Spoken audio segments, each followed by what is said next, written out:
చిన్న revenge class బంకొట్టి ఇక్కడేం చేస్తున్నావు?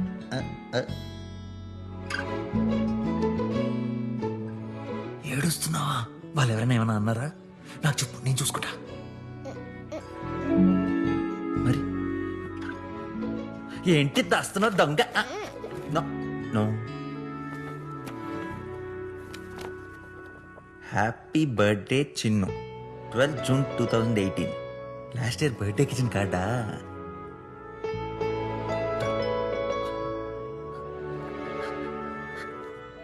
ఈరోజు నీ బర్త్డేయా? Happy birthday Chinnu. అయ్యయ్యో, ఎవరికి తెలీదే. పిఎస్ ప్రతి సంవత్సరం నీకు ఇచ్చే